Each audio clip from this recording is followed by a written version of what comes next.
My name is Lee Davey. I am not an alcoholic. I refuse to be anonymous. I am someone that doesn't drink alcohol, and I am a father, a son, a leader, a lover, a master life coach.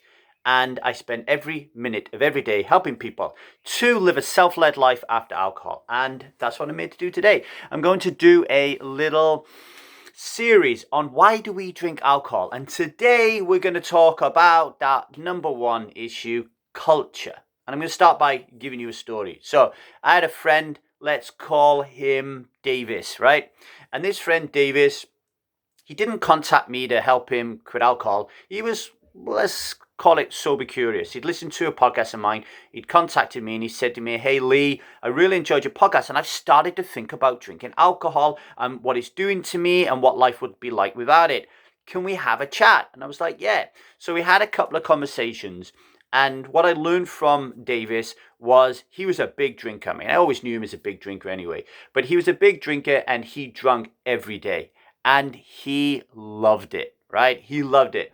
And in his view, there was no way, no conceivable way he could see himself as a non-drinker, right? It just wasn't going to happen in his lifetime. Although he understood and he felt that it was having some impact on his mental health, on his relationship with his wife, on his physical health. He understood all that, but he loved it so much he couldn't imagine himself not drinking. He said, "There's no way I would not be able to drink. But I'm interested and curious in learning more." Never hired me as a coach, never wanted to do that work, never wanted to read my book or anything. He was just curious, right?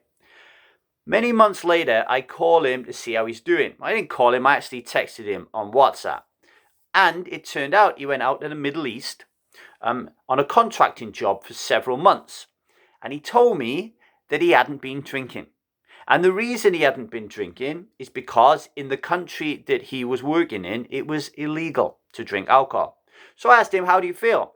And he said, "I feel great. I feel in the best shape of my life."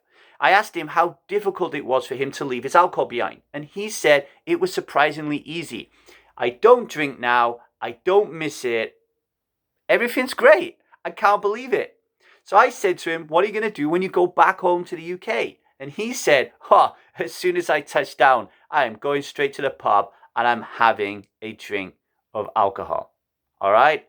That, ladies and gentlemen, is culture. That, ladies and gentlemen, is why we drink alcohol. It is culturally conditioned within us that we cannot exist without us. We think it's natural. We think it's normal. We think it's necessary. We think it is noble. And we think that it is nice. The 5 ends of justification, okay? And Seth Godin, the great marketing genius, encapsulates why we drink alcohol in a statement he makes around marketing. And it goes like this: people like us do things like this. People like us do things like this. If you're in the marketing business, find a group of people who do a certain thing and sell to them, right? People like us do things like this.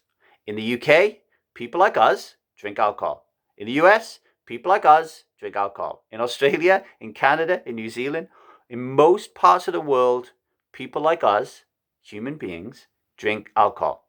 It is cultural, okay? So spend some time thinking about that today. Spend some time thinking about how culture has indoctrinated you into drinking alcohol. Until next time, strive on, everybody.